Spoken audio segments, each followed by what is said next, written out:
Alright, in this training video we're going to talk about giving refund credits and writing off bad debt. So the first example, we're going to give a refund credit for the balance of this particular invoice that I'm looking at right here. Now to do this, you're going to have a credit product. So I'll show you the credit product that I've created, and it's this one down here, write-off refund credit. Make sure that you have a product description that is going to be representative of what you want the customer to see on an invoice.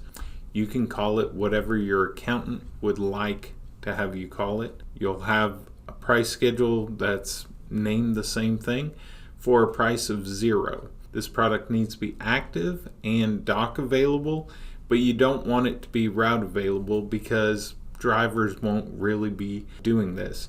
If they're doing credits, they'll be replacing or refunding the actual products that they're normally selling. So they'll change their sale type. They won't be using this product.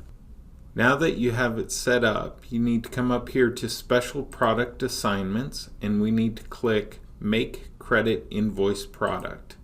And yes, and okay. All right, so let's give a refund to replace this $69 that's still unpaid from this invoice. We're going to click New Invoice. We'll choose New Detail. We'll put a quantity of 1. We want to make sure that we do a refund down here, and then we're going to choose our write-off refund credit. Then down here we're going to enter the amount that we're refunding, and okay, and the paid on site is 0. That's how it should be. We hit Save Invoice and Return, and now we have the green invoice, which if you refer to the invoice legend, that is an available credit invoice. So we've just created a positive invoice.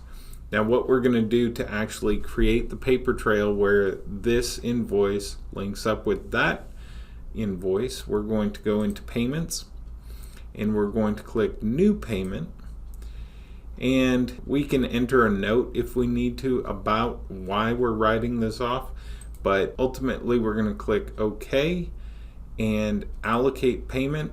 Now we have our invoices here. We can select the credit invoice, and that brings up the total money that we have to work with to allocate, and then we can allocate it to clear up that outstanding debt that we want to give a credit for.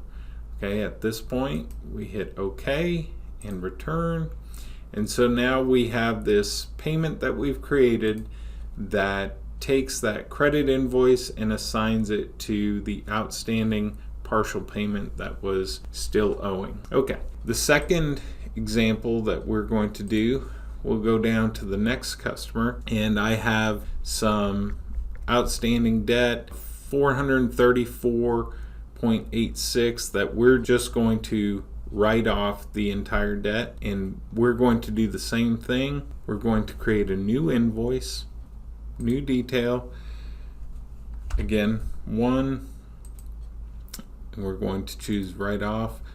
Remember to do a refund, and $434.86. Okay, again it's 0. Save invoice, Return. Okay, so we have our positive invoice here. Again, we go into Payments, and we can create New Payment, and OK, allocate. Okay, and so we see our new credit invoice down here. We're going to select that. We have all this money to spend. You can hit Auto Allocate, and that will leave the $70 that's the most recent debt is still going to be owing. Okay, and Return, and there again we've cleared up all of this outstanding back 90 by creating a credit invoice, writing off the debt that we're going to forgive. If you have any further questions that you'd like to ask about creating credit invoices or refunds or write-offs, give the office a call and we'll be happy to help you.